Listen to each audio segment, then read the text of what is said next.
said you've done 15 years deep. You do Reading, don't you? I do. So yeah, okay. So that's where the difference is, because I'm Leeds or Reading. I wanted to talk about like memories of the festival and just things about the festival that we like or dislike. Probably start off with the lineup this year, because I know that's a big topic for debate.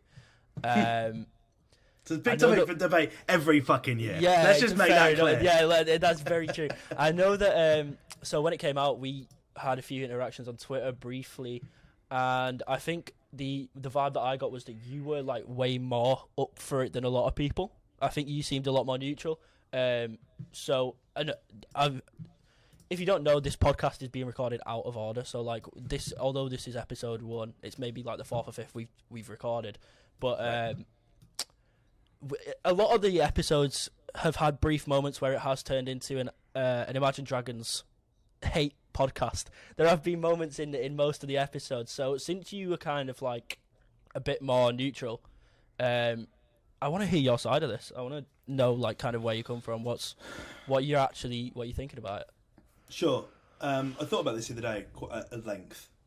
I was talking to my brother, who is, I think this year's his 10th year, so we've been doing it a while. I haven't given a fuck about a headliner for 5, 6, 7 years. Fair. I've seen everyone. Everyone that's playing.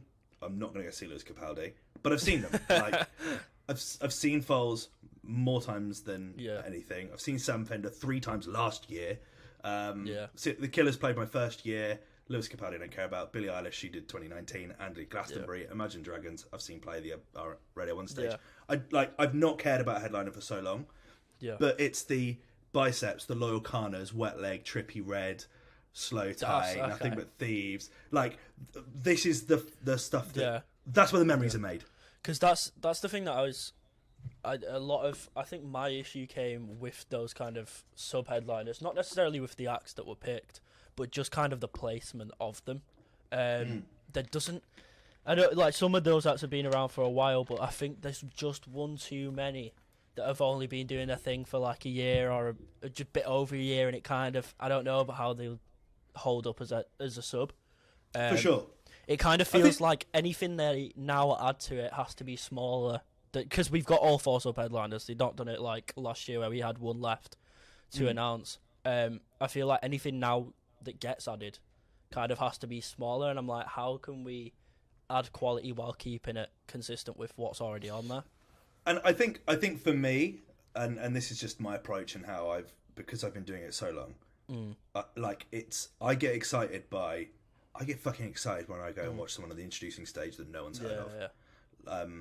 I get excited by Kenny Hoopla being the 3rd person on the dance stage on the Friday, or like Wallows being second up. Like, that stuff's the stuff that I get excited for these days, because like I want to see people that I've never seen before, and I think that's probably the best way to look at it. Like, I'm just gonna pull up the lineup actually now, because what am I typing here? But like you could probably pull up the Coachella lineup, and I could go, oh, there's a really cool person there. And a really cool person there. Coachella's just come out, hasn't it? But like, realistically, there's a lot of shit there as well. Like, you're never going to please everyone. I think it's a very mixed bag. I think the thing that I'm noticing this year is it's just like, I think usually I'm very music at Leeds. I'll very much do the music thing and save the kind of the piss up vibe for... That'll be like the secondary thing. I definitely think this year it'll switch a bit, and the music will be like a thing that I'll be in the campsite most of the time. If this is how we go, I'll be in the campsite for a lot of the time, and I'll head into the arena. But I definitely think this is going to be more of a kind of piss up year. I suppose the Sunday night at Leeds. What's the Sunday at Reading? Is that Billy and Imagine Dragons? Yeah. So yeah, Billy and Imagine Dragons, the Killers, and Lewis Capaldi for the Sunday night, because there was a lot of reports this year about that Sunday night being a bit of a sour atmosphere. For Leeds, at least, it looks like they've done the perfect one to combat them, is having Lewis Capaldi and the Killers. Not sure how that'd go down with Billy and Imagine Dragons. I suppose I think of the 6, Sam Fender is the one I would least want on the Sunday, if we're looking at that kind of vibe. So I think they've combated well with the Killers and Lewis, but then it also kind of begs the question. That means a lot of those people are just going to be in the campsite with nothing to do. So are people going to want to leave straight away and just skip the Killers and Lewis Capaldi, or are they going to be in the campsite with nothing to do? For sure. I mean, I've gone home. I've gone home like halfway through most Sunday headliners for the last 6 years anyway, because I live up the road when I'm at home. I feel but it's hard. Like Billie Eilish is the biggest artist in the world. Like that's going to be a massive sing-along. Of the 6, I think that is the one I most agree with, and I think is most justified. I think Foles is probably. I think Billy, the Killers, and Foles are the 3 that I can justify. I think Sam Fender's maybe a bit high.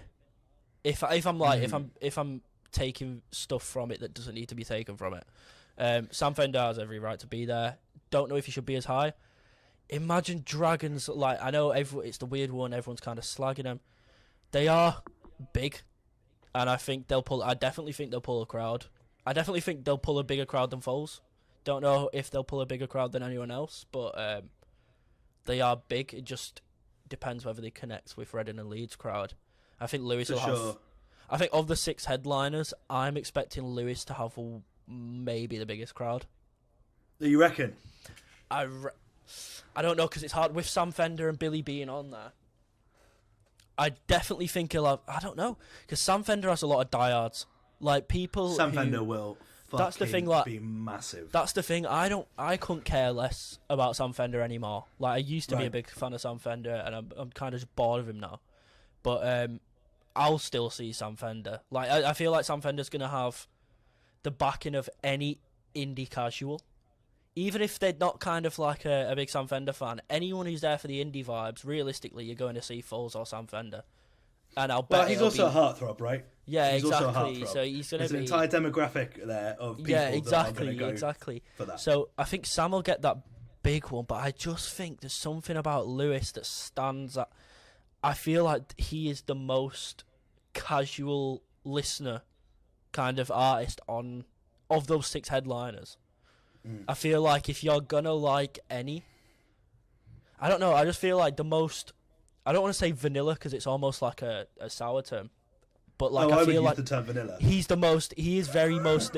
Yeah, he's the most vanilla act on there. So I feel like he's the most top of the pops. It'll be the capital fans. It'll be at Lewis Capaldi. The mums will be at Lewis Capaldi. I think even the indie fans will probably be at Lewis Capaldi. There's kind of he almost dips into that indie demographic. I think he's got it covered. I think the only one that'll give him a real run for his money, if Sam Fender doesn't, is Billy. But my theory is that, look, when this lineup came out, a lot of the thing was like the discussion was which day is going to sell out, and I feel Has any of them sold out yet? No, not at either of the festivals. And this is the thing, when it came out, I remember a few people being like, it'll definitely sell out. I think I was one of the only people that said, you know what, I don't think it will. Because there's not like an obvious sellout day. The fact that we even have to have the discussion of like which is the sellout day shows that there isn't really a sellout day. Whereas last year, when we saw Arctic Monkeys, we were like, okay, that's selling out 100%. Yeah, well, they hadn't played live for 6 years. Yeah, exactly. And when it was, try to find 2021, Stormzy and Catfish and the Bottom Men, that day was going to sell